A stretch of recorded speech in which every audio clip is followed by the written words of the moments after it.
Vous sentez-vous submergé par le bruit incessant dans votre propre tête? Ce flux interminable de soucis concernant l'avenir, de regrets concernant le passé et cette autocritique qui semble ne jamais dormir? Vous allongez-vous dans votre lit le soir, ne désirant que le silence, mais votre esprit semble avoir sa propre vie, courant dans 1000 directions? Et si je vous disais que la paix, le véritable silence intérieur, n'est pas à des heures de méditation de distance, ni réservé uniquement aux moines dans des monastères reculés? Et si je vous disais que le premier pas pour dompter cette tempête, ne prend que 5 minutes? Bienvenue dans un voyage transformateur. Dans les chapitres à venir, nous n'allons pas seulement parler de théorie, nous allons plonger profondément dans les enseignements bouddhistes ancestraux, adaptés au monde moderne, qui nous donnent les clés exactes pour apaiser l'esprit. Ce n'est pas une astuce. C'est un entraînement. Si vous êtes prêt à cesser d'être prisonnier de vos propres pensées et à enfin trouver la clarté et le calme que vous méritez, restez avec moi. Cette vidéo est votre guide ultime. Avant de commencer ce voyage, je vous demande 2 choses simples qui nous aident énormément. Si vous recherchez cette paix, laissez votre like sur cette vidéo pour que ce message puisse atteindre davantage de personnes qui en ont également besoin. Et, le plus important, abonnez-vous à la chaîne et activez les notifications, car vous ne voudrez manquer aucun des chapitres de cette série. Commençons. Chapitre 1, le diagnostic du bruit ou comprendre l'esprit de singe. Avant de pouvoir apaiser l'esprit, nous devons comprendre pourquoi il est si bruyant. Pourquoi, exactement, nos pensées semblent-elles avoir un volume si élevé, 24 heures sur 24, 7 jours sur 7? La tradition bouddhiste a une métaphore parfaite pour cela, vieille de milliers d'années, mais qui semble décrire parfaitement le cerveau moderne, elle est l'esprit de singe. Imaginez un singe. Il ne reste pas immobile. Il saute de branche en branche, d'arbre en arbre, sans repos. Il voit un fruit, il le saisit. Il entend un bruit, il réagit. Il est poussé par l'instinct immédiat, par la curiosité incessante et par la recherche de gratification. Maintenant, les enseignements bouddhistes disent que notre esprit, dans son état naturel et non entraîné, fonctionne exactement de la même manière. Nos pensées sont les branches. Une pensée sur le travail, je dois finir ce rapport, mène à une pensée sur un collègue, il avait l'air irrité aujourd'hui, qui mène à un souvenir, je me souviens de la fois où j'ai été embarrassé lors de la réunion de l'année dernière, qui mène à une inquiétude, vais-je être licencié? En 30 secondes, nous sommes passés d'une tâche pratique à une crise existentielle, sans même nous rendre compte comment nous y sommes arrivés. C'est le singe qui saute. Mais le bouddhisme va plus loin. Il ne dit pas seulement que nous avons un esprit de singe. Il suggère que nous avons un esprit de singe ivre. Et pas seulement ivre, mais un singe ivre qui vient d'être piqué par un scorpion. Qu'est-ce que cela signifie? L'ivresse représente notre confusion.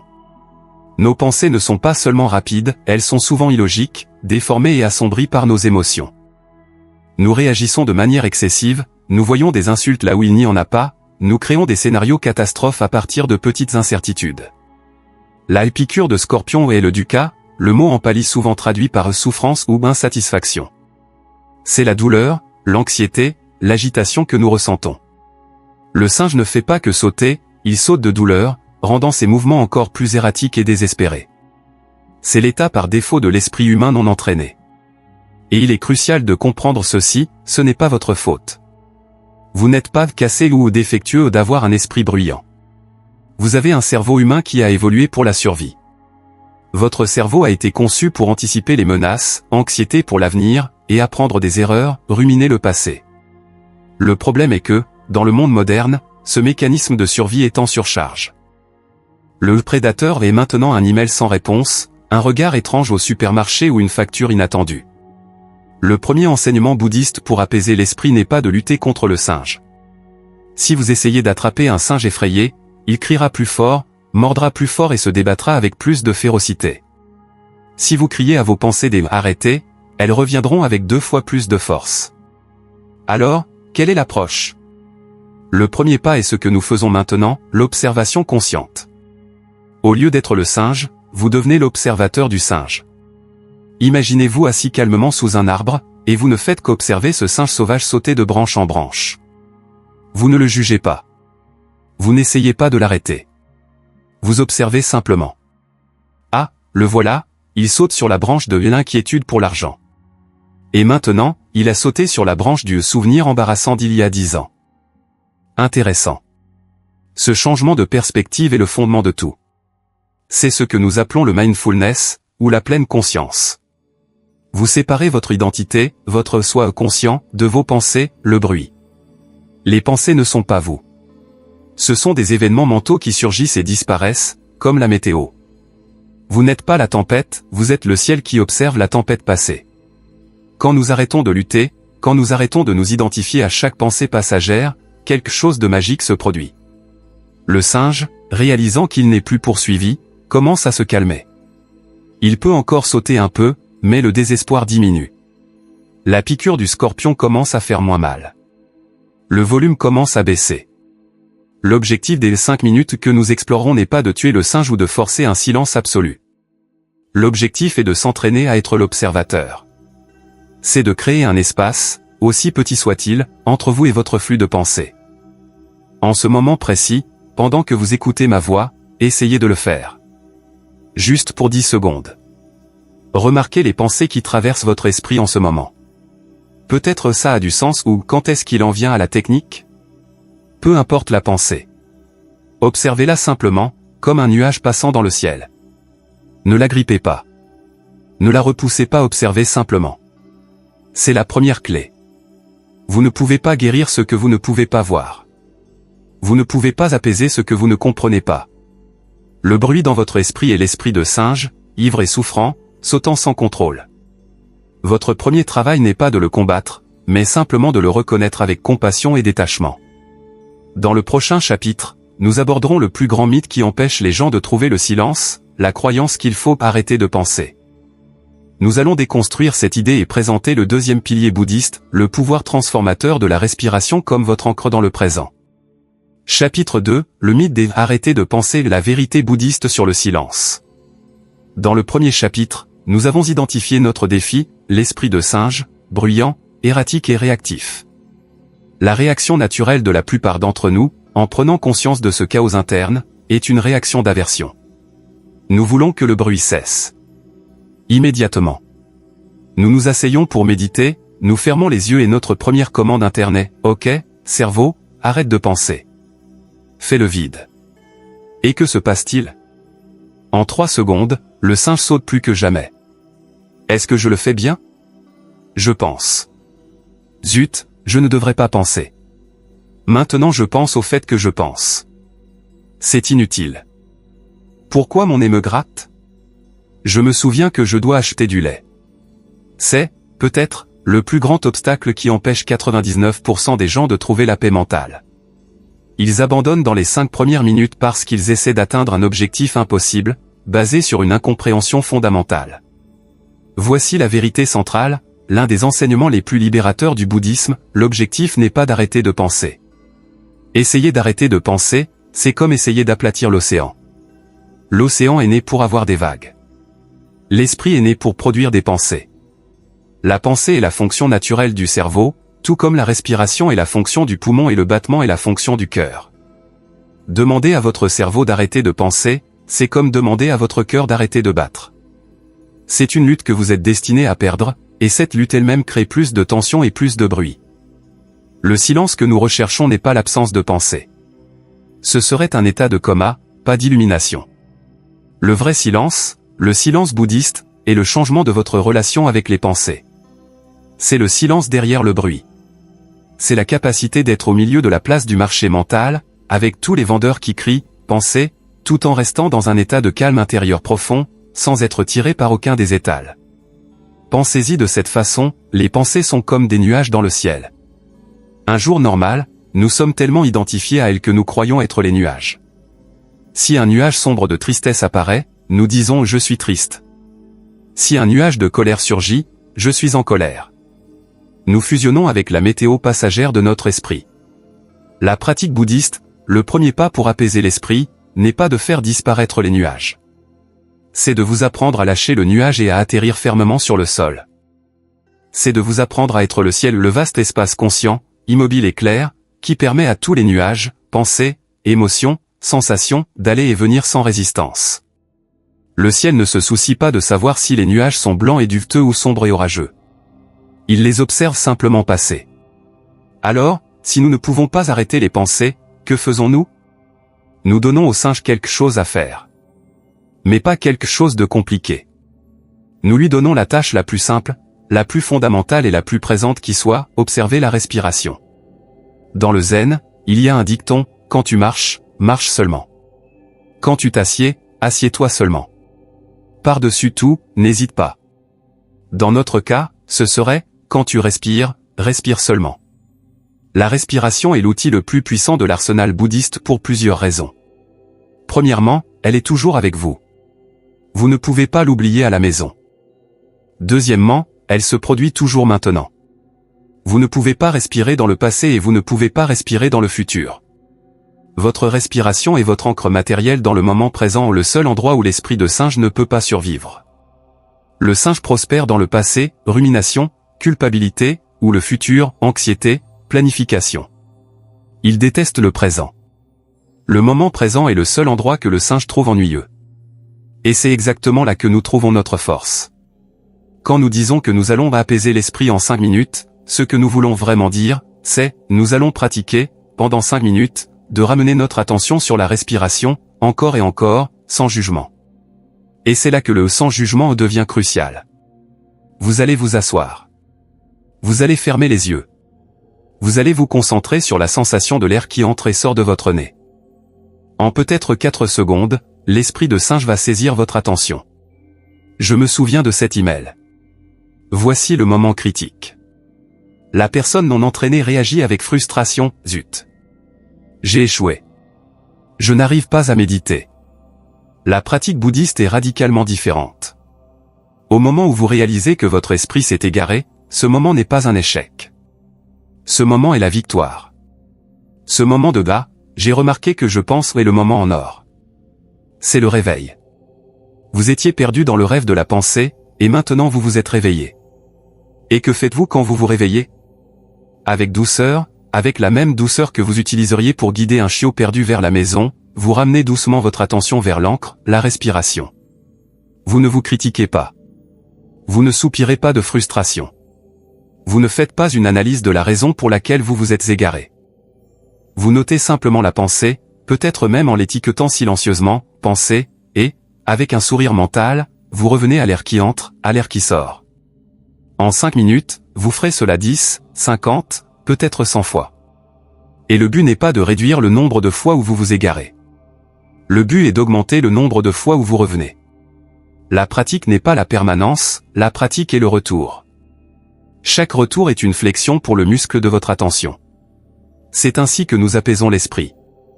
Non pas en construisant un barrage pour arrêter le fleuve de pensée, mais simplement en s'asseyant sur la rive et en observant le fleuve couler, sans sauter dedans. Notre ancre sur la rive est notre respiration. Le bruit ne s'arrête pas. Mais il cesse de déranger. Les pensées continuent de surgir, mais elles perdent le pouvoir de nous kidnapper. Elles deviennent transparentes.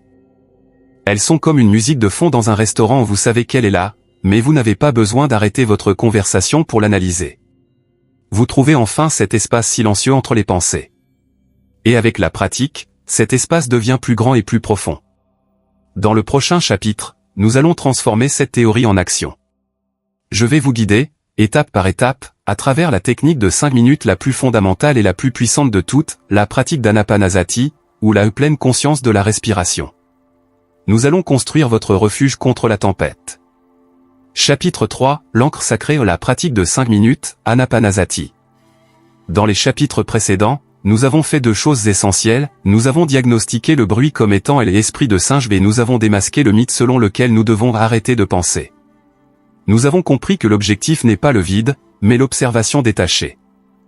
Le silence que nous recherchons est l'espace qui existe derrière le bruit. Mais comment accédons-nous à cet espace? Comment cessons-nous d'être le nuage pour devenir le ciel?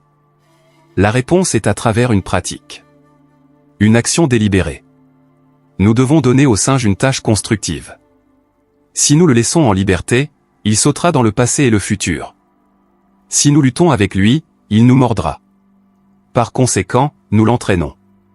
Et l'outil d'entraînement le plus ancien et le plus efficace de l'humanité est ce que le Bouddha appelait Anapanasati ou la pleine conscience de la respiration. C'est la technique exacte que nous allons utiliser pour apaiser l'esprit en 5 minutes.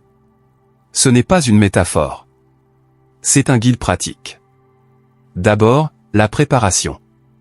Avant que les 5 minutes ne commencent, vous avez besoin de 3 choses, un lieu, une posture et une intention. Le lieu peut être n'importe quel endroit où vous pouvez rester raisonnablement non perturbé. Il n'est pas nécessaire que ce soit un temple au sommet d'une montagne. Votre chaise de bureau, le bord de votre lit au réveil, votre voiture garée, moteur éteint. Le monde est bruyant, la pratique consiste à apprendre à trouver le silence à l'intérieur du bruit. Mais pour commencer, aidez-vous, choisissez un endroit calme. Plus important que le lieu, c'est la posture. Beaucoup se perdent ici. Ils croient qu'ils doivent s'asseoir en position du lotus, en tordant leurs genoux. C'est un mythe. Le bouddhisme n'est pas une question de contorsionnisme, c'est une question de conscience. La posture idéale peut être sur une chaise. Asseyez-vous de manière à ce que votre colonne vertébrale soit droite, mais pas tendue. Imaginez que votre tête est doucement tirée vers le plafond par un fil. Les maîtres zen disent d'empiler les vertèbres comme une pile de pièces d'or. Vos pieds doivent être à plat sur le sol, sentant la terre. Vos mains peuvent reposer confortablement sur vos genoux. Pourquoi cette posture? Parce qu'elle est l'incarnation de l'équilibre. Si vous vous penchez trop en arrière, vous vous endormirez. Si vous vous tendez trop, vous deviendrez anxieux. La posture est digne, alerte et détendue. Vous dites à votre corps et à votre esprit, « Je suis ici. Je suis présent. Je suis prêt. » Enfin, l'intention. L'intention est simple, pendant les 5 prochaines minutes, mon seul travail est d'observer ma respiration. Si mon esprit s'égare, mon travail est de le ramener doucement. Maintenant, prenez votre téléphone et réglez une alarme. 5 minutes. Utilisez une sonnerie douce, comme une cloche ou une harpe, pas une sirène d'incendie qui vous replongera en mode panique. Démarrez l'alarme. Fermez les yeux. La première minute, l'atterrissage. Commencez par simplement écouter les sons autour de vous. Ne les jugez pas comme bons ou mauvais. Une voiture qui passe est juste son. La climatisation est de son. Écoutez simplement pendant quelques secondes, en les laissant vous traverser. Maintenant, ramenez votre attention à l'intérieur. Sentez le poids de votre corps sur la chaise. Sentez vos pieds sur le sol. Maintenant, trouvez la respiration. Ne la changez pas. N'essayez pas de respirer profondément ou correctement. Votre corps sait comment respirer. Votre tâche est juste de l'observer le faire. Vous avez besoin d'un point de focalisation, d'une encre. Choisissez en un. Les narines, sentez la sensation subtile de l'air qui entre, peut-être un peu plus frais et sec. Sentez-le sortir, peut-être un peu plus chaud et humide. L'abdomen, sentez la légère expansion à l'inspiration et la contraction à l'expiration. Choisissez l'un de ces points et maintenez votre attention dessus. Votre attention est comme un projecteur. Pendant les prochaines minutes, maintenez ce projecteur doucement sur la sensation de la respiration. Minutes 2 et 3, la tempête et le retour. Quelque part ici, probablement dans les 10 premières secondes, cela va se produire, une pensée. Est-ce que je le fais bien? 5 minutes, c'est long. Qu'est-ce que je vais manger ce soir? L'esprit de singe est apparu. Voici le moment crucial. Comme nous l'avons dit au chapitre 2, ce n'est pas un échec. C'est le moment de la pratique. Vous avez remarqué. Vous vous êtes réveillé de la pensée. Maintenant, exécutez l'instruction la plus importante du bouddhisme, avec douceur, lâchez la pensée et revenez à l'ancre. Imaginez que votre attention est un chiot. Vous le mettez dans son panier, la respiration. Il s'enfuit. Vous ne criez pas sur le chien. Vous ne lui donnez pas de coups de pied. Vous souriez, vous le prenez doucement et vous le remettez dans le panier. 100 fois. 1000 fois. C'est la pratique. La douceur est essentielle. Si vous vous jugez, zut, je pense encore, vous ne faites qu'ajouter un deuxième singe à la fête.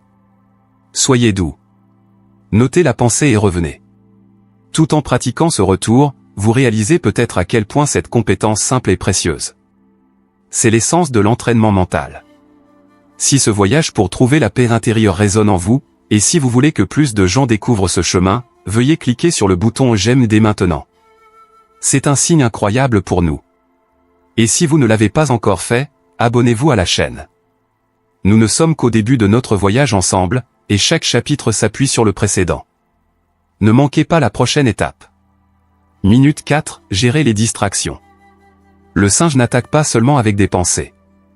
Il attaque avec des sensations physiques. Soudain, votre nez vous démange. Votre jambe s'engourdit. Vous entendez un bruit fort à l'extérieur. Utilisez la même technique.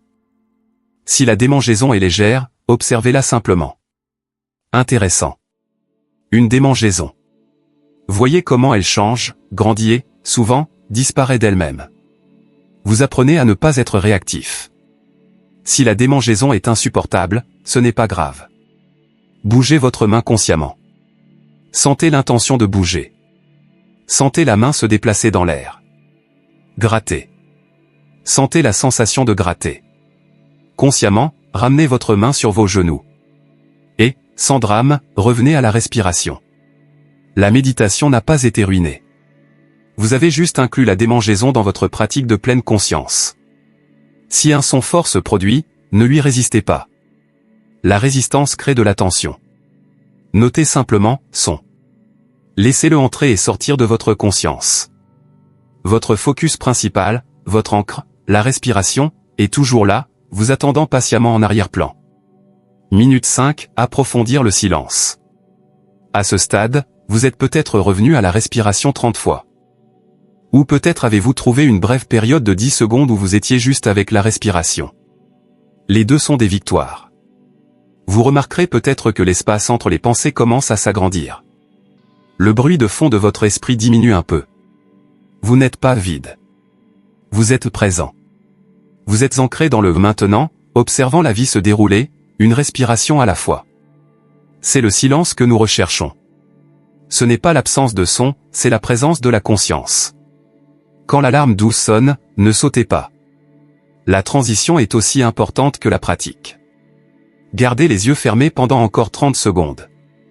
Relâchez la concentration sur la respiration et ressentez simplement. Comment votre corps se sent-il? Comment votre esprit se sent-il? Il n'y a pas de bonne ou de mauvaise réponse. Observez simplement. Prenez l'intention silencieuse d'emporter ce calme, cette conscience, dans le reste de votre journée. Puis, lentement, ouvrez les yeux. Observez les couleurs et les formes de la pièce comme si vous les voyiez pour la première fois. Vous avez réussi. Vous venez d'entraîner activement votre cerveau au silence. Vous n'avez pas combattu le singe, vous lui avez appris à s'asseoir tranquillement, même si ce n'est que pour quelques instants.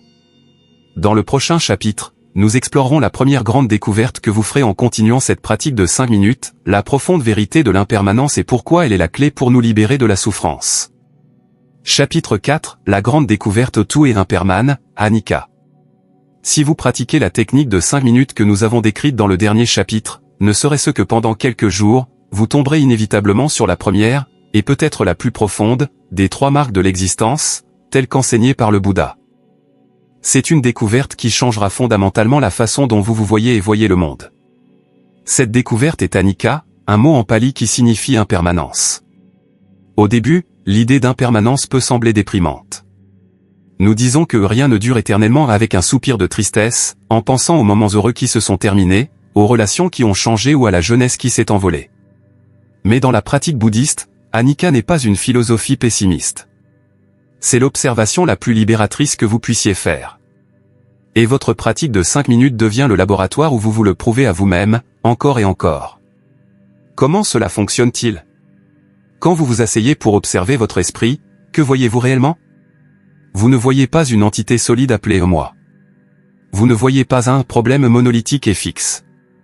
Ce que vous voyez, c'est un flux constant, un fleuve de phénomènes qui changent rapidement. D'abord, vous observez l'impermanence des pensées. Vous vous asseyez, et une pensée surgit, je suis anxieux pour la réunion de demain. Elle semble énorme. Elle semble solide et effrayante. Mais parce que vous pratiquez l'anapanasati, observez la respiration, vous ne vous y accrochez pas. Vous la remarquez, et vous revenez doucement à la respiration. Et alors, qu'arrive-t-il à cette pensée? Elle disparaît. Elle ne peut pas survivre sans votre attention continue. 5 secondes plus tard, une autre pensée surgit, quelle est cette odeur? Quelqu'un cuisine. Et puis celle-là aussi disparaît. Et elle est remplacée par une image, un souvenir, une démangeaison. Votre laboratoire de 5 minutes prouve, sans l'ombre d'un doute, que les pensées n'ont pas de substance propre. Elles sont comme des bulles de savon, elles surgissent, brillent un instant et éclatent. Pourquoi est-ce si libérateur? Parce que la plus grande partie de notre souffrance vient du fait de traiter nos pensées comme si elles étaient permanentes et vraies.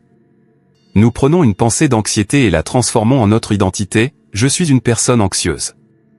Nous prenons une pensée d'échec et la solidifions, je suis un échec. La pratique de la pleine conscience brise cette illusion. Elle nous montre que vous n'êtes pas une personne anxieuse, vous êtes une conscience vaste qui, en cet instant précis, expérimente la pensée passagère de l'anxiété. Elle est venue, et elle partira. Vous n'avez rien à faire avec elle, sauf l'observer passer. Le singe saute, mais vous n'avez pas besoin de sauter avec lui. Ensuite, vous découvrez l'impermanence des sensations physiques. Comme nous l'avons mentionné, vous êtes assis et votre genou commence à vous faire mal. Votre première réaction, issue du conditionnement de toute une vie, est « je ne supporte pas ça. C'est terrible. Je dois bouger ». Vous créez toute une histoire autour de la sensation. Mais dans la pratique, vous essayez quelque chose de différent. Vous portez votre attention curieuse et sans jugement directement sur la sensation. Au lieu de l'étiqueter comme douleur au genou, vous l'examinez. Qu'est-ce que c'est vraiment? Est-ce une sensation de chaleur? Un élancement? Une pression? Est-ce constant ou est-ce que ça pulse? En faisant cela, vous découvrez quelque chose d'incroyable, la douleur n'est pas une chose solide. C'est un ensemble de micro-sensations qui changent à chaque milliseconde. Elle pulse, elle bouge, elle devient plus intense, elle diminue. Et souvent, au moment où vous arrêtez de lui résister et que vous l'observez simplement avec une pleine attention, elle perd son pouvoir sur vous. Elle peut même se dissoudre. Vous apprenez que la douleur est inévitable, le cas de la piqûre de scorpion, mais la souffrance, notre réaction mentale, notre histoire de « je déteste ça » est optionnelle. Enfin, et plus profondément, vous découvrez l'impermanence des émotions. Peut-être vous asseyez-vous pour méditer en vous sentant triste ou irrité. L'émotion semble être un nuage sombre et lourd qui remplit tout votre être. Vous ne pouvez rien voir d'autre. Mais vous vous asseyez pour vos 5 minutes. Vous vous ancrez dans la respiration. Et vous permettez à l'émotion d'être là, en arrière-plan. Vous n'essayez pas de la supprimer ni de vous noyer dedans. Vous respirez simplement avec elle. Ok, tristesse. Je te vois. Tu peux rester. Mon travail est juste de respirer. Devinez ce qui se passe. Aucune émotion ne peut survivre indéfiniment sous le projecteur de la conscience pleine. L'énergie de l'émotion commence à se dissiper. Comme une tempête qui épuise sa propre force, la tristesse commence à sembler moins personnelle, moins solide. Vous pouvez sentir la première lueur d'espace clair derrière elle. Vous réalisez que vous n'êtes pas votre tristesse, vous êtes l'espace qui contient la tristesse. Et parce que vous êtes le contenant, vous êtes plus grand qu'elle. C'est ainsi qu'Annika nous libère. Elle nous enseigne l'art du lâcher-prise, letting go, en temps réel. Nous ne pouvons pas lâcher prise de quelque chose si nous nous y accrochons de toutes nos forces, croyant que c'est permanent et solide. Mais quand nous voyons, expérimentalement, dans notre propre pratique de 5 minutes, que tout est comme un flux d'eau aux pensées, son, douleur, joie, tristesse, nous arrêtons d'essayer de saisir le fleuve. Nous arrêtons de essayer de nous accrocher désespérément au bon moment, sachant qu'ils passeront aussi, et nous arrêtons de lutter violemment contre les mauvais moments, sachant qu'ils passeront aussi. Nous trouvons un équilibre profond, une équanimité, au centre même du changement constant. Quand votre esprit est bruyant, au lieu d'être frustré par le bruit, essayez d'être curieux à son sujet. Demandez-vous, à quelle vitesse ces pensées changent-elles? Sont-elles solides? Ou sont-elles comme de la fumée? En enquêtant sur l'impermanence, vous arrêtez de donner du carburant au singe. Vous lui enlevez sa boisson et traitez la piqûre du scorpion. Vous ne le forcez pas au silence. Vous cessez simplement de participer à son chaos. Et dans cet espace, le silence qui était déjà là tout le temps commence à émerger. Dans le prochain chapitre, nous explorerons la deuxième marque de l'existence que votre pratique révélera, la nature de la souffrance, dukkha, et pourquoi la racine de tout notre bruit mental est le désir, l'attachement et l'aversion. Chapitre 5, le moteur du bruit et la subtilité de dukkha, insatisfaction. Dans le dernier chapitre, nous avons fait une découverte libératrice dans notre laboratoire de 5 minutes, Anicca, ou l'impermanence. Nous avons vu que les pensées, les sensations et les émotions ne sont pas des choses solides et permanentes. Ce sont des événements passagers, comme des nuages dans le ciel. Mais cela soulève une question cruciale. Si tout est passager, pourquoi souffrons-nous autant? Si une pensée d'anxiété n'est qu'un nuage, pourquoi ressemble-t-elle à un ouragan qui peut nous détruire? Cela nous amène à la deuxième grande vérité que le Bouddha a identifiée, une vérité qui est la clé pour comprendre pourquoi notre esprit est si bruyant en premier lieu. Cette vérité est dukkha. Dukkha est un mot en pali qui est souvent, et de manière incomplète, traduit par souffrance. Oui, dukkha inclut la grande souffrance de la vie, la maladie, la perte, le deuil. Mais ce n'est pas la forme de dukkha qui nous intéresse aujourd'hui. La forme qui alimente le bruit mental quotidien est une traduction plus subtile, insatisfaction. C'est la sensation de friction. C'est le caillou dans la chaussure de l'existence. C'est cette agitation de fond qui nous dit que quelque chose ne va pas. Tout à fait. C'est la démangeaison que nous ne pouvons jamais complètement gratter. C'est le moteur qui fait sauter l'esprit de singe. Si anicca, impermanence, est l'observation que tout coule, dukkha, insatisfaction, est notre réaction à ce flux. Et voici la plus grande révélation de toutes, la deuxième noble vérité du bouddhisme, la cause de cette insatisfaction, la cause de tout ce bruit mental, est une seule chose, tanha. Tanha est traduit par désir, attachement ou avidité. Pensez-y. Qu'est-ce que le bruit dans votre esprit? 99% de toutes vos pensées sont une forme de tanha. Elles se divisent en deux catégories. Attachement, le désir de saisir, je veux. Aversion, le désir de repousser, je ne veux pas. Votre esprit n'est pas bruyant par hasard. Il est bruyant parce que c'est une machine à vouloir et ne pas vouloir qui ne s'éteint jamais. Analysons l'attachement. Le singe voit un fruit, quelque chose d'agréable, et saute vers lui. Notre esprit fait de même. J'ai aimé ce compliment, j'en ai besoin de plus. Si j'obtiens cette promotion, je serai heureux. Je dois vérifier mon téléphone, il pourrait y avoir une notification. L'esprit génère un flux incessant de bruit sous forme de planification, de fantaisie, de désir et d'anticipation pour obtenir ou maintenir des expériences agréables. Quand vous rejouez un souvenir heureux dans votre tête, c'est de l'attachement. Quand vous vous inquiétez de perdre votre emploi, c'est de l'attachement à votre salaire, à votre statut. Maintenant, l'aversion.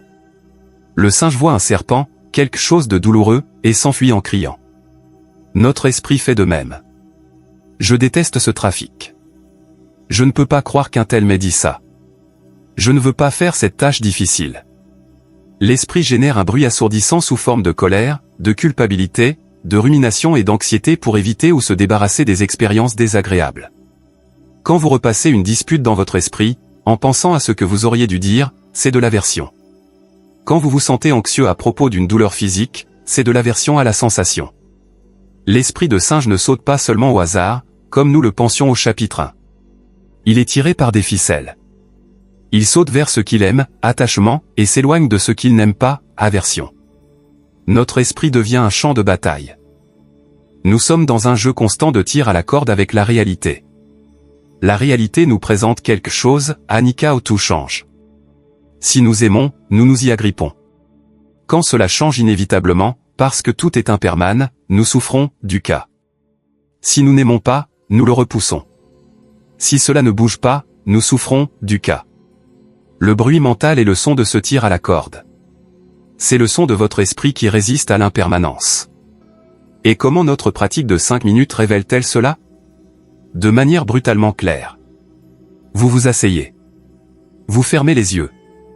Vous essayez de vous concentrer sur la respiration.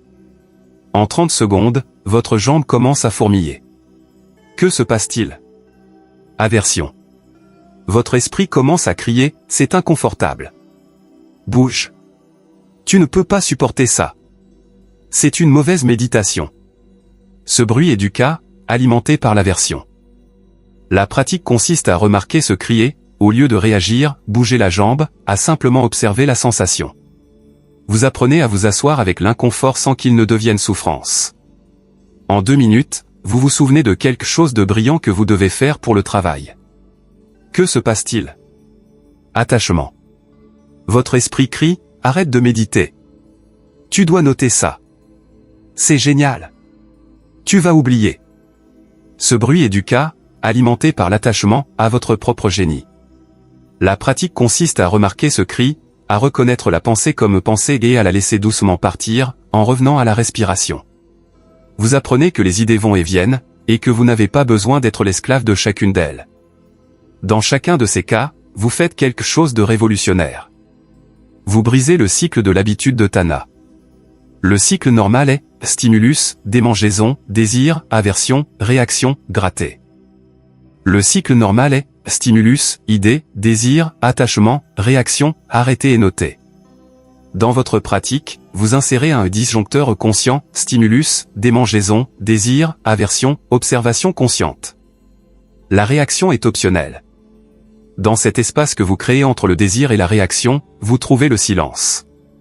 Quand vous pratiquez de ne pas réagir à l'attachement et à l'aversion pendant 5 minutes, vous affaiblissez le moteur du bruit. Vous enseignez au singe qu'il n'a pas besoin de sauter sur chaque branche. Vous dites à votre esprit, je te vois vouloir. Je te vois ne pas vouloir.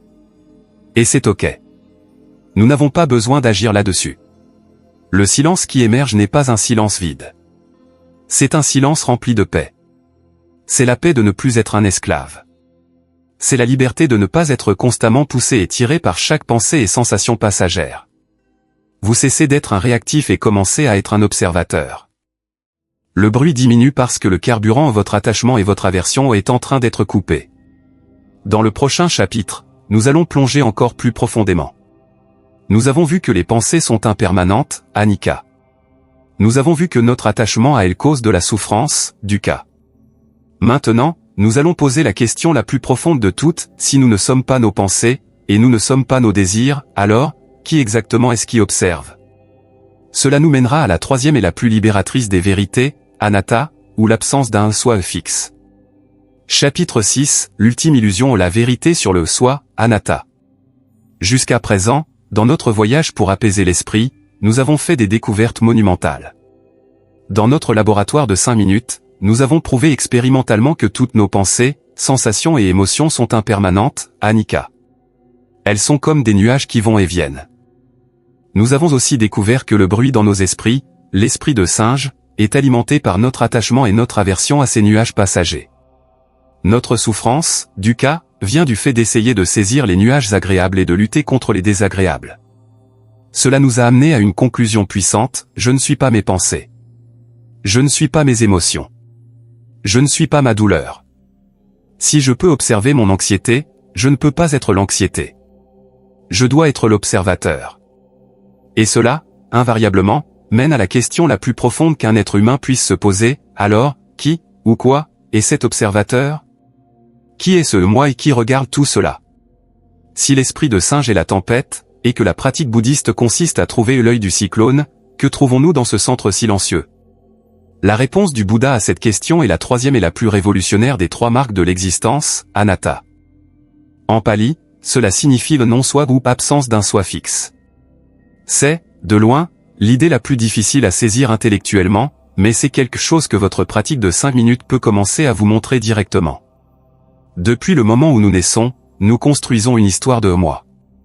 C'est une histoire composée de nos souvenirs, de nos préférences, j'aime le café, je déteste le trafic, de nos rôles, je suis mère, je suis ingénieur, et de nos croyances, je suis bon en maths, je suis une personne anxieuse. Nous croyons qu'il existe un moi solide, permanent et indépendant, comme un PDG dans une salle de contrôle à l'intérieur de notre tête, qui est aux commandes et qui vit cette vie. Nous pensons à ce moi comme étant l'observateur. La pratique bouddhiste, lorsqu'elle est poussée à son cœur, révèle quelque chose de choquant, lorsque vous cherchez ce moi central et solide, vous ne le trouvez nulle part. Utilisons notre pratique de 5 minutes comme une expérience d'investigation. Asseyez-vous, fermez les yeux et essayez de trouver le moi. Vous commencez par chercher dans vos pensées. Mais nous avons déjà établi que les pensées sont impermanentes, anicca. Elles surgissent et disparaissent. Elles ne sont pas vous, elles sont quelque chose qui vous arrive. Donc le moi ne peut pas être dans les pensées. Vous cherchez dans vos émotions. Mais elles sont encore plus volatiles. Vous vous sentez heureux, puis ennuyé, puis irrité. Si vous étiez vos émotions, votre identité changerait toutes les 5 minutes. Donc le moi ne peut pas être dans les émotions. Vous cherchez dans votre corps. Je suis mon corps. Mais votre corps est une colonie de milliards de cellules qui meurent et sont remplacées constamment. La douleur que vous ressentez au genou n'est pas vôtre, c'est une sensation qui surgit et disparaît. Donc le moi n'est pas le corps. D'accord, dites-vous, mais je suis l'observateur. Je suis la conscience qui assiste à tout cela. Mais qu'est-ce que cette conscience? Dans votre pratique, vous remarquez que la conscience elle-même n'est pas une chose constante. Elle fluctue. Un moment, vous êtes conscient du son de la climatisation. Le moment suivant, vous êtes conscient de votre respiration. Le moment suivant, vous êtes conscient d'une pensée. La conscience elle-même, l'observateur lui-même, bouge et change. Ce n'est pas un projecteur fixe, c'est plutôt comme la lumière elle-même, qui n'existe qu'en illuminant les objets.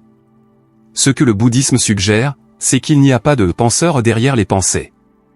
Il n'y a que la pensée. Il n'y a pas de ressenteur derrière les sentiments. Il n'y a que le ressenti. Le moi que nous croyons être si solide est, en fait, un processus. C'est un verbe, pas un substantif. C'est quelque chose que le cerveau fait, pas quelque chose que le cerveau est. C'est une histoire que votre esprit se raconte à lui-même, à chaque seconde, pour organiser le chaos de l'expérience. Pause pour l'appel à l'action. Je sais que c'est une idée profonde, et peut-être même un peu désorientante. C'est le cœur des enseignements bouddhistes pour une vie meilleure. Si vous trouvez ce contenu précieux et qu'il vous fait réfléchir d'une nouvelle manière, c'est exactement ce que nous espérons. S'il vous plaît, laissez votre like pour nous dire que nous devrions créer plus de contenu profond comme celui-ci. Et, si vous voulez vraiment maîtriser le silence intérieur, abonnez-vous à la chaîne, car ce que nous construisons ici est une compétence pour la vie, et vous ne voudrez pas vous arrêter maintenant. Suite. Alors, pourquoi cette idée d'anatta, non-soi, est-elle la clé finale pour apaiser l'esprit? Parce que s'il n'y a pas de moi solide à défendre, il n'y a plus de guerre à mener. Pensez-y. Tout le bruit de l'esprit de singe est, en fin de compte, un projet d'entretien du moi. Le singe saute vers l'attachement, j'ai besoin de cette promotion, parce qu'il croit que la promotion ajoutera quelque chose à cette histoire du moi, la rendant plus sûre et plus heureuse. Le singe saute vers l'aversion, je déteste comment un tel m'a traité, parce qu'il croit que l'insulte était une attaque personnelle contre ce moi central, et qu'il doit défendre le fort. L'anxiété, c'est le moi qui s'inquiète pour sa survie future. La culpabilité, c'est le moi qui rumine sur ses échecs passés. L'orgueil, c'est le moi qui gonfle la poitrine. Quand vous pratiquez vos 5 minutes d'observation et que vous commencez à voir, ne serait-ce que pour une seconde, que les pensées ne font que surgir, que les sensations ne font qu'arriver, et qu'il n'y a pas de moi au milieu de tout cela qui est la cible, le système entier commence à s'effondrer. Quand une pensée de colère surgit, au lieu de « je suis en colère », vous apprenez à la voir comme bas, de la colère est présente. Le changement est de « cela m'arrive à moi » à « cela arrive », tout simplement. Cela crée une quantité énorme d'espace. C'est ce que les maîtres zen appellent l'esprit spacieux. Le silence que vous trouvez n'est plus seulement le silence du bruit mental. C'est le silence de ne plus avoir à porter le lourd fardeau d'un moi fragile et effrayé, qui doit être défendu et promu 24 heures sur 24. Le singe arrête enfin de sauter, non pas parce qu'il y a été forcé, mais parce qu'il réalise qu'il n'y a rien à protéger et rien à poursuivre. Il peut enfin se reposer. Cela ne signifie pas que vous devenez un zombie passif. Au contraire. Vous devenez incroyablement vivant. Vous arrêtez de vivre dans votre tête, piégé dans l'histoire de moi, et vous commencez à vivre dans le monde réel, présent à l'expérience réelle de chaque respiration, de chaque son, de chaque instant. C'est le silence profond. C'est la paix qui dépasse toute compréhension. Ce n'est pas l'absence de son. C'est la présence de « juste être ». Dans le prochain chapitre, nous allons quitter les 3 marques philosophiques et revenir à la pratique. Que se passe-t-il lorsque l'alarme de 5 minutes sonne? Comment prenons-nous ce silence et l'emmenons-nous dans le chaos de la vie réelle au bureau, en famille et dans le trafic? Nous parlerons de la méditation sur la place du marché. Chapitre 7, méditation sur la place du marché, emmener le silence dans le chaos. Votre alarme douce sonne. Les 5 minutes sont écoulées. Vous ouvrez lentement les yeux. Vous vous sentez peut-être un peu plus calme, un peu plus centré. Et puis, vous vous levez. Et la vie commence. Le chien aboie. Le téléphone vibre de notifications. Les enfants crient. Le trafic vous attend. L'email stressant de votre chef clignote dans votre boîte de réception. L'esprit de singe, qui était assis tranquillement dans son coin pendant que vous observiez votre respiration, voit la porte ouverte et se précipite dans le chaos, sautant avec plus d'énergie que jamais. C'est le point où la plupart des gens abandonnent. Ils commettent l'erreur fatale de croire que leurs 5 minutes de pratique étaient la méditation, et que le reste de la journée est la vraie vie. Ils croient que la pratique a échoué parce que le calme n'a pas duré. Mais si je vous disais que les 5 minutes sur la chaise n'étaient pas l'objectif? Et si je vous disais qu'elles n'étaient que l'entraînement? Pensez-y comme un athlète. L'athlète ne soulève pas de poids à la salle de sport en pensant que soulever des poids est le match. Il soulève des poids pour que ses muscles soient forts pendant le match. Vos 5 minutes d'Anapanasati, pleine conscience de la respiration, sont votre salle de sport. Le reste de votre journée, c'est votre match. Les enseignements bouddhistes ne sont pas destinés à être pratiqués uniquement dans un monastère silencieux ou sur un coussin de méditation. Ce serait trop facile. Le vrai test, et le vrai objectif, est ce qu'on appelle la méditation sur la place du marché. C'est votre capacité à trouver et à maintenir votre centre, votre conscience spacieuse, pendant que les étals sont bruyants, que les gens vous bousculent et que le chaos règne. Si le silence que vous avez cultivé pendant 5 minutes disparaît au premier signe de stress, alors ce n'était pas un vrai silence. C'était juste l'absence de son. Le vrai silence, le nirvana que le bouddhisme indique, est une paix inébranlable que vous portez en vous, indépendamment du bruit extérieur.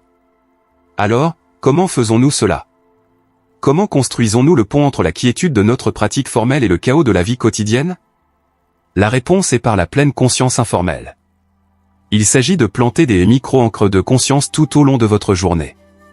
L'objectif n'est plus d'observer la respiration pendant de longues périodes, mais de se souvenir d'être présent, encore et encore, pour seulement 3 secondes à la fois. Votre vie quotidienne n'est pas une distraction de votre pratique. Votre vie quotidienne est votre pratique. Et chaque irritation, chaque moment d'ennui, chaque interruption n'est pas un obstacle, c'est une opportunité. C'est une cloche qui vous réveille.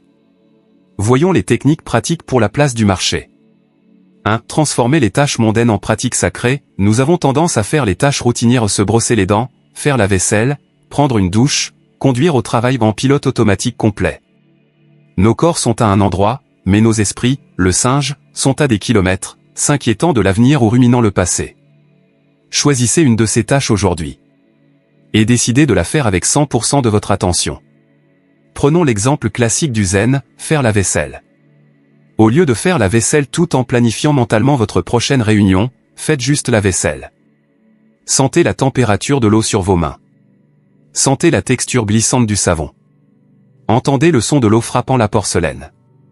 Sentez le mouvement de votre bras frottant l'assiette. Quand votre esprit s'égare vers votre chef, ce qu'il fera en 5 secondes, souriez doucement, c'est le singe. Et ramenez votre attention sur la sensation de l'eau. C'est de la méditation. Ce n'est pas différent de votre pratique de 5 minutes. La seule chose qui a changé, c'est l'encre. Au lieu de la respiration, votre encre est maintenant l'eau, le savon et l'assiette. En faisant cela, vous transformez un moment de bruit mental en un moment de silence concentré. Vous pouvez le faire en vous brossant les dents, sentez les poils, en prenant une douche, sentez les gouttes d'eau, ou en marchant, sentez vos pieds toucher le sol. 2. Utilisez les déclencheurs de transition comme des cloches de pleine conscience. Nos journées sont remplies de transitions. Se lever de sa chaise. Entrer dans la voiture. Ouvrir une porte. Prendre le téléphone. Chacune de ces transitions est une invitation à revenir au présent. Essayez ceci, chaque fois que votre téléphone sonne ou vibre, avant de le regarder, faites une pause. Respirez une fois. Consciemment. Sentez l'inspiration et l'expiration. Ensuite, répondez. Vous venez d'insérer une seconde de silence dans un cycle de réactivité. Chaque fois que vous vous arrêtez à un feu rouge, au lieu de prendre votre téléphone ou de vous énerver contre le trafic, aversion, utilisez cela comme une cloche. Mettez les 2 mains sur le volant, sentez sa texture, et observez simplement votre respiration jusqu'à ce que le feu passe au vert. Le trafic devient votre mini-retraite. 3. Le frein à main mentale, la pratique STOP. C'est pour quand le singe est vraiment déchaîné. Vous recevez un email qui fait bouillir votre sang. Quelqu'un vous coupe la route. Vous renversez du café sur votre chemise propre. La réaction de dukkha, aversion, est instantanée et écrasante. Au lieu d'exploser, appliquez le STOP. S, stop, arrêtez, littéralement, arrêtez. Gelez. Ne tapez pas. Ne parlez pas. Ne klaxonnez pas, arrêtez-vous juste une seconde. Cabris, prenez une respiration profonde et consciente. Sentez-la.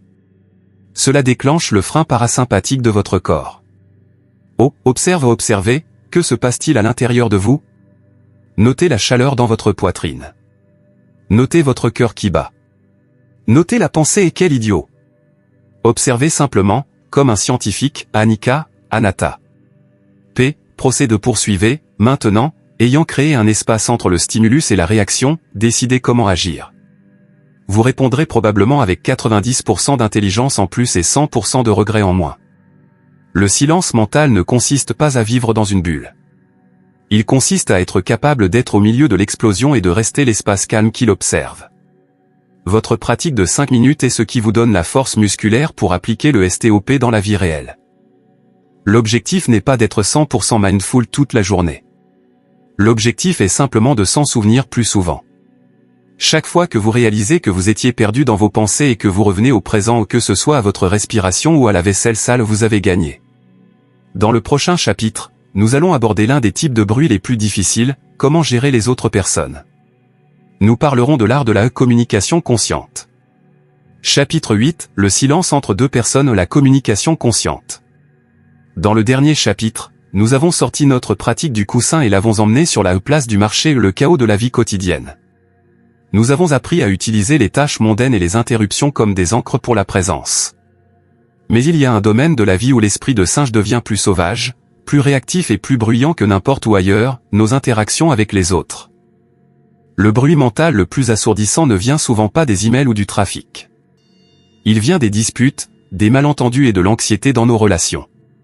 Combien de fois avez-vous été dans une conversation où votre corps était présent, mais votre esprit était ailleurs? Quelqu'un vous parle, votre partenaire, votre enfant, votre chef, et pendant qu'il parle, que se passe-t-il dans votre tête? Le singe est en pleine activité. Vous n'écoutez pas. Vous attendez. Vous attendez votre tour de parler. Vous formulez votre réponse. Vous jugez ce qu'ils disent, c'est ridicule. Vous filtrez leurs mots à travers vos propres insécurités. Que veulent-ils dire par là? C'était une critique? Vous planifiez votre défense ou votre contre-attaque. Le résultat? 2 personnes dans une pièce, chacune piégée dans son propre film mental bruyant, sans qu'aucune connexion réelle ne se produise. C'est la source d'une immense solitude et de conflits.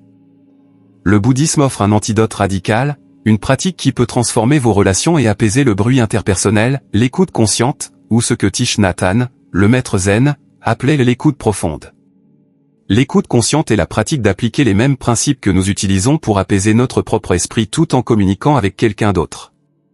C'est la pratique d'offrir à quelqu'un le cadeau le plus rare et le plus précieux que vous puissiez donner dans le monde moderne, votre attention pleine et sans jugement. À quoi cela ressemble-t-il en pratique? Premièrement, c'est un changement d'intention. L'intention d'une conversation normale est souvent de gagner, de prouver un point, d'obtenir des informations ou de se défendre. L'intention de l'écoute consciente n'est qu'une, comprendre. L'intention est de donner à l'autre personne l'espace de se vider, d'être entendu, d'être vu. Quand vous vous asseyez avec quelqu'un, vous adoptez la même posture interne que lors de votre méditation de 5 minutes. Votre ancre, cependant, n'est plus votre respiration. Votre ancre est l'autre personne. Vous écoutez avec tout votre être.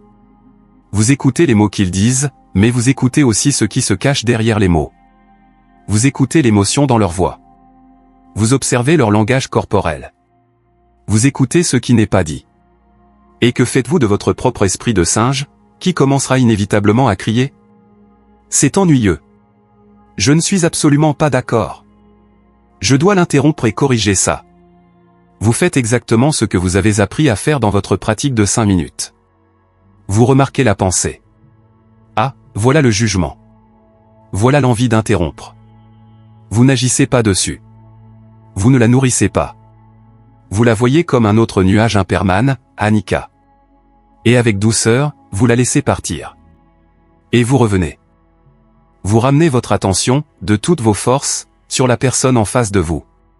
Vous appliquez Anatta, non-soi, en temps réel. Pendant ces moments, vous mettez votre propre moi, vos opinions, vos besoins, votre histoire au second plan. Vous créez un espace silencieux, un récipient compatissant, pour que l'histoire de l'autre personne puisse se dérouler. L'effet de cela est miraculeux. Quand quelqu'un se sent vraiment écouté, sans jugement, son propre système de défense se détend. La colère se dissout souvent. La douleur s'adoucit. La connexion se produit. Mais qu'en est-il de la deuxième moitié de la communication? Parler? Le bouddhisme a aussi une orientation pour cela, la parole juste, partie du noble sentier octuple. La parole juste ne consiste pas seulement à ne pas mentir. C'est une pratique de pleine conscience pour chaque mot qui sort de votre bouche. Avant de parler, la pratique consiste à faire une pause, comme le S de STOP, et à se poser silencieusement quelques questions. Est-ce vrai? Arrêtez d'exagérer, arrêtez de médire. Est-ce utile? Mon opinion est-elle vraiment nécessaire ici, ou est-ce que je fais juste du bruit pour gonfler mon ego? Est-ce bienveillant? Puis-je dire cette vérité d'une manière qui ne cause pas de tort inutile? Est-ce le bon moment? Est-ce le lieu et le moment pour cette conversation? Si la réponse à l'une de ces questions est non, le silence bouddhiste suggère que la meilleure action est souvent le noble silence. Vous n'avez pas besoin de remplir chaque espace avec des mots. Pause pour l'appel à l'action. Cette compétence, celle d'apaiser votre esprit réactif pour vraiment écouter quelqu'un d'autre, est peut-être la compétence la plus transformatrice que nous puissions développer pour une vie meilleure. Elle change les mariages, guérit les amitiés et transforme les lieux de travail. Si vous reconnaissez le pouvoir d'arrêter le bruit interne pour créer une connexion réelle, veuillez laisser votre like sur cette vidéo. C'est un signe pour nous que nous sommes sur la bonne voie. Et si vous voulez continuer à apprendre comment appliquer ces enseignements profonds dans tous les domaines de votre vie, assurez-vous d'être abonné à la chaîne. Le voyage devient de plus en plus profond. Suite. Soyons clairs, c'est difficile. C'est peut-être la forme la plus avancée de méditation. Il est beaucoup plus facile d'observer sa respiration dans une pièce silencieuse que de rester centré et sans jugement quand votre partenaire vous dit quelque chose que vous ne voulez pas entendre. Quand vous échouerez et vous échouerez, quand vous vous surprendrez perdu dans les jugements ou en train d'exploser de réactivité, que ferez-vous? La même chose que toujours. Vous ne vous punissez pas, je suis un mauvais bouddhiste. Vous ne vous blâmez pas. C'est juste l'esprit de singe qui se juge lui-même. Au lieu de cela, vous pratiquez l'autocompassion. Vous reconnaissez, ah, j'ai été réactif. Je me suis perdu. Et puis vous vous pardonnez et vous recommencez. Peut-être même vous excusez-vous auprès de l'autre personne, je suis désolé, je me suis perdu dans mes propres pensées un instant. Peux-tu répéter ça? Apaiser l'esprit ne consiste pas seulement à trouver la paix en vous. Il s'agit d'être la paix dans la vie de quelqu'un d'autre. Quand vous parvenez à vous asseoir avec quelqu'un dans son moment de colère ou de douleur, et que vous parvenez à rester ancré, présent et compatissant sans absorber leur drame, mais aussi sans les juger ou vous devenez un refuge pour eux. Vous ne pratiquez plus seulement pour apaiser votre esprit. Vous utilisez votre silence pour guérir le monde autour de vous, une conversation à la fois. Vous devenez le calme dans la tempête. Dans le prochain chapitre, nous aborderons l'émotion qui semble souvent être l'antithèse du silence, la colère. Nous explorerons comment les enseignements bouddhistes gèrent cette énergie puissante, non pas en la supprimant, mais en la transformant. Chapitre 9, Gérer le feu, l'alchimie bouddhiste de la colère. Dans notre voyage pour apaiser l'esprit, nous avons exploré le bruit des pensées quotidiennes, le bruit de la résistance à la vie et le bruit dans nos relations. Mais maintenant, nous devons faire face au bruit le plus assourdissant, le plus volatile et le plus destructeur de tous, le son du feu de la colère. La colère est l'antithèse du silence. C'est l'esprit de singe dans son état le plus dangereux. C'est le singe non seulement ivre et piqué par un scorpion, mais qui manie maintenant aussi une torche enflammée. En un instant, la colère peut kidnapper toute votre conscience, brûler des ponts que vous avez mis des années à construire et effacer tout le calme que vous avez cultivé avec votre pratique de 5 minutes. Beaucoup de gens ont une impression erronée sur le bouddhisme. Ils imaginent qu'être bouddhiste ou spirituel signifie être passif, souriant et incapable de ressentir de la colère. Ils imaginent un état de tranquillité perpétuelle où rien ne vous perturbe. Ce n'est pas seulement irréaliste, c'est une dangereuse incompréhension. Les enseignements bouddhistes ne visent pas à ne pas ressentir de colère. Vous êtes humain. Vous ressentirez de la colère. La pratique bouddhiste concerne ce que vous faites au moment où le feu commence à brûler. L'objectif n'est pas de devenir une personne qui ne s'irrite jamais. L'objectif est de devenir une personne qui n'est plus détruite par sa propre irritation. Pour ce faire, nous devons comprendre ce qu'est la colère. Dans l'analyse bouddhiste, la colère n'est presque jamais une émotion primaire. C'est un masque. C'est une réaction secondaire, blindée, que nous utilisons pour couvrir quelque chose de beaucoup plus vulnérable, généralement, la douleur ou la peur. La colère est le système de défense du moi, anatta, vous vous souvenez? Quand quelqu'un vous insulte, la douleur initiale est le sentiment d'être diminué. Quand quelqu'un vous coupe la route, la peur initiale est le choc du danger. Quand quelque chose est injuste, la douleur est le sentiment d'impuissance. L'esprit de singe déteste se sentir vulnérable, souffrant ou effrayé. Alors, il réagit. Il appuie sur le bouton rouge d'urgence. Et cette explosion d'énergie que nous appelons colère surgit comme un protecteur. C'est votre esprit qui dit « Je ne veux pas me sentir vulnérable. Je vais me sentir puissant. Je vais me battre. » C'est la forme la plus puissante d'aversion, du cas. C'est le « je ne veux pas de ça », crié de toutes ses forces. Sachant cela, nous voyons que la société nous offre deux options terribles pour gérer ce feu. La première est la répression. C'est l'approche prendre sur soi. Vous sentez la colère monter, mais vous croyez qu'il est mal de la ressentir. Alors vous la refoulez, vous enfermez le singe en colère dans une cage au sous-sol de votre esprit, vous arborez un faux sourire et vous prétendez que tout va bien. Le bouddhisme nous dit que c'est un désastre. La colère réprimée ne disparaît pas. Elle devient un poison. L'énergie ne peut pas être détruite, elle change juste de forme. Elle se transforme en ressentiment qui ronge vos relations de l'intérieur. Elle se transforme en dépression, qui est la colère retournée contre soi-même. Ou elle s'accumule jusqu'à ce que, un jour, à cause de quelque chose de minime le lait renversé, la cage explose, et le singe sort avec une fureur disproportionnée, vous laissant, vous et tous ceux qui vous entourent, confus et blessés. La deuxième option est l'expression indulgente. C'est l'approche moderne du tout sortir. Défoulez-vous. C'est sain. L'idée est que vous devriez crier, frapper un oreiller ou envoyer cet email furieux. Le bouddhisme voit aussi cela comme un désastre. Quand vous pratiquez l'expression de la colère, vous faites exactement cela, pratiquer la colère. Vous enseignez à votre cerveau que c'est une réponse acceptable et efficace. Vous alimentez le feu avec plus d'oxygène. Chaque fois que vous explosez, vous renforcez le chemin neuronal de la colère. Vous récompensez le singe pour avoir crié, garantissant qu'il criera encore plus fort et plus tôt la prochaine fois. Alors, si réprimer ne fonctionne pas et exprimer ne fonctionne pas, que reste-t-il? Il reste la troisième voie, la voie du Bouddha. Ce n'est ni la répression, ni l'expression. C'est l'observation consciente. C'est l'alchimie de transformer le poison en remède. C'est la capacité incroyablement difficile, mais transformatrice, de ressentir la colère pleinement, dans toute sa puissance de feu, sans agir en conséquence. C'est permettre au feu de brûler, mais en restant l'espace silencieux et conscient autour de lui, sans devenir le feu. Comment faisons-nous cela? Nous utilisons notre pratique de 5 minutes comme entraînement de base. Mais quand la colère explose, nous appliquons une version d'urgence. 1. Reconnaissez le feu, l'alarme, à la première seconde où vous sentez la chaleur monter, votre pratique entre en action. Au lieu de vous perdre instantanément dans l'histoire, quel idiot! Comment ose-t-il? Votre première pensée est « Ah ! Colère !» C'est de la colère.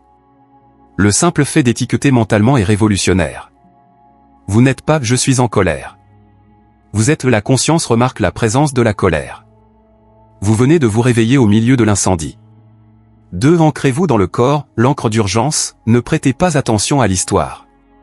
L'histoire est le bois de chauffage. Ne pensez pas à ce que vous allez dire.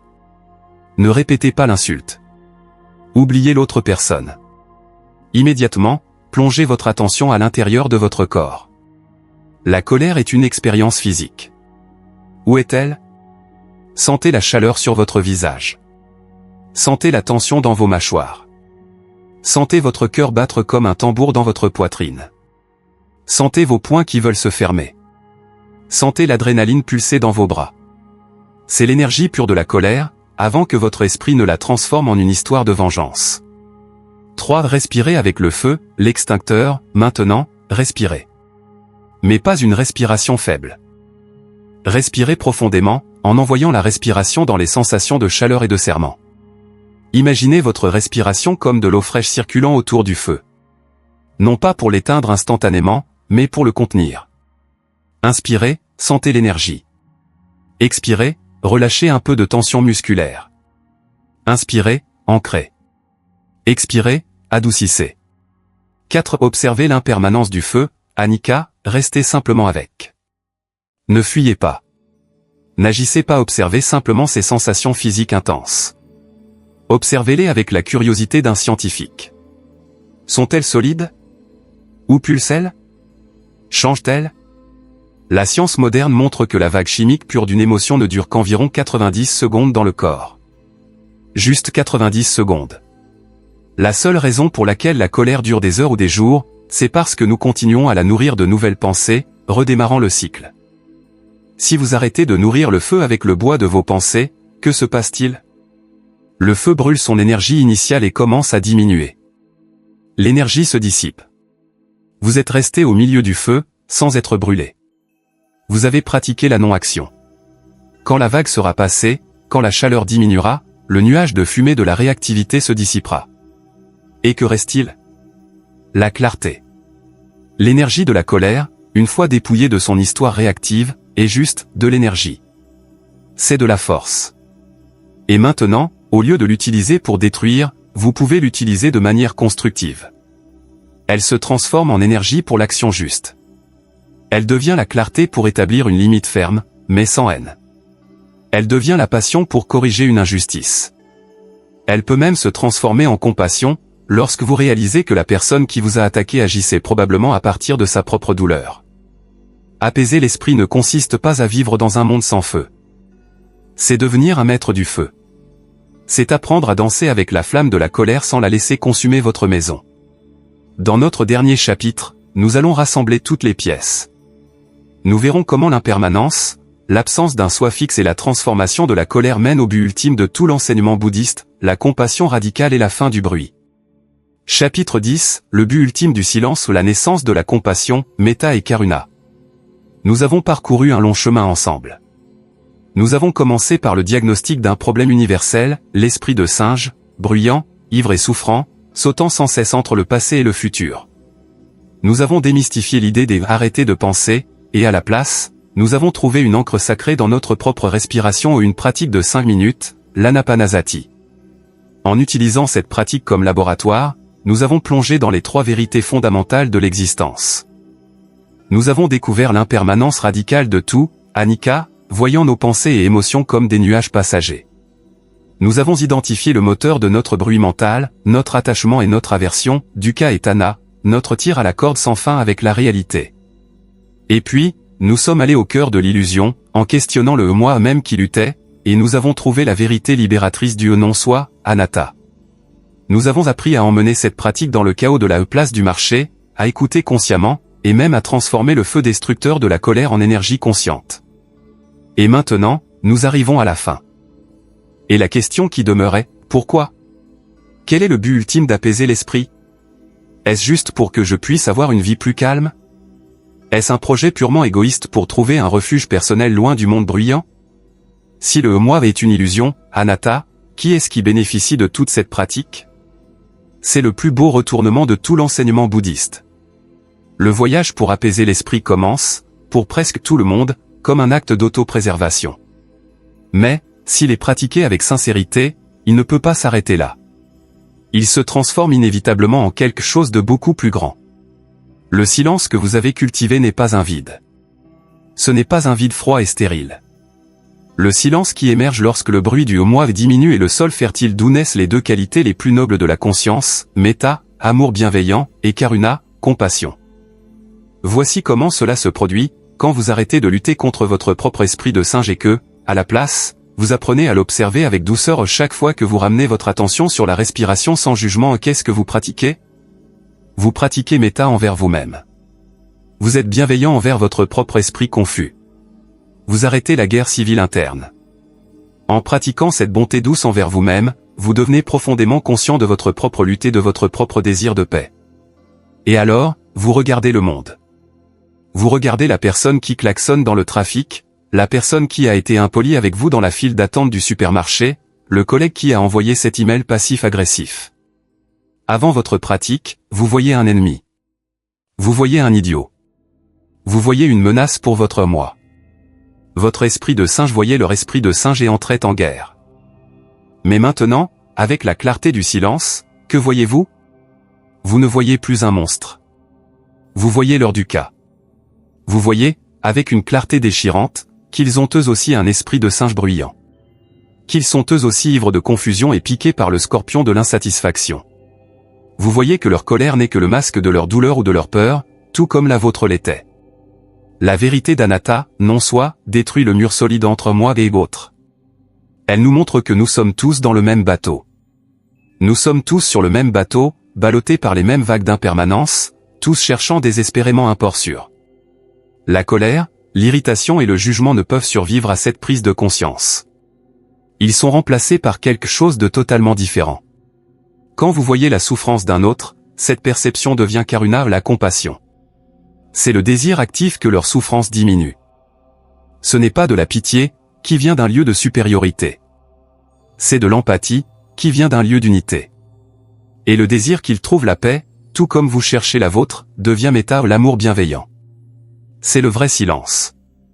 Le silence final n'est pas l'absence de son. Le silence final est l'absence de guerre. C'est la fin de la séparation. C'est l'esprit qui a cessé de se battre avec lui-même et qui, par conséquent, a cessé de se battre avec le monde. Votre pratique de 5 minutes devient alors votre acte quotidien de cultiver la paix mondiale, en commençant par le seul endroit que vous pouvez vraiment contrôler, l'espace entre vos oreilles. Votre vie meilleure, promise par les enseignements bouddhistes, n'est pas une vie sans problème. Ce n'est pas une vie sans douleur, sans perte ou sans colère. Ce serait impossible, car la vie est anicca. La vie meilleure est celle où votre réponse par défaut à la douleur, la vôtre ou celle des autres, n'est plus la réactivité aveugle, mais la clarté spacieuse. C'est la vie où vous avez la liberté de choisir votre réponse. Et, de plus en plus, vous découvrez que la seule réponse qui a du sens, la seule réponse qui ne crée pas plus de souffrance, est la compassion. Le singe ne disparaît pas. Mais vous lui avez appris à ne pas sauter frénétiquement. Vous lui avez appris à s'asseoir à vos côtés. Vous avez fait la paix avec lui. Et ensemble, en silence, vous pouvez enfin observer le lever du soleil. Nous avons terminé nos 10 chapitres. Nous avons commencé avec la promesse d'apaiser votre esprit en 5 minutes, et nous avons découvert que ces 5 minutes sont la porte d'entrée vers les vérités les plus profondes de la vie. Vous avez appris que vous n'avez pas besoin d'être prisonnier de votre propre bruit. Vous avez appris que vous avez le pouvoir, à chaque respiration, de revenir au présent. Vous avez appris à observer la tempête sans devenir la tempête. Et, plus important encore, vous avez appris que le résultat final de cette paix intérieure n'est pas l'isolement, mais une connexion profonde et compatissante avec toute la vie. Ce n'est pas la fin de votre voyage. C'est le début de votre entraînement. L'esprit de singe est fort et les habitudes sont anciennes. Il y aura des jours où le bruit semblera insupportable. Ces jours-là, souvenez-vous de l'instruction la plus importante, soyez doux. Recommencez simplement. Asseyez-vous pendant 5 minutes. Observez une respiration. C'est tout ce qui est nécessaire. Si ce voyage de 10 chapitres a signifié quelque chose pour vous, si vous avez ressenti une étincelle de vérité ou un moment de paix, je vous demande une dernière chose, aidez-nous à partager ce silence. S'il vous plaît, laissez votre like sur cette vidéo pour que ce message puisse trouver d'autres esprits qui ont besoin de paix. Et, le plus important, si vous avez terminé ce voyage avec nous et que vous voulez continuer à approfondir votre pratique, abonnez-vous à la chaîne et activez la cloche. Nous avons encore beaucoup à explorer ensemble. Merci d'avoir consacré votre temps et votre attention. Votre voyage vers une vie avec plus de paix, de clarté et de compassion ne fait que commencer. Respirez. Et commencez maintenant.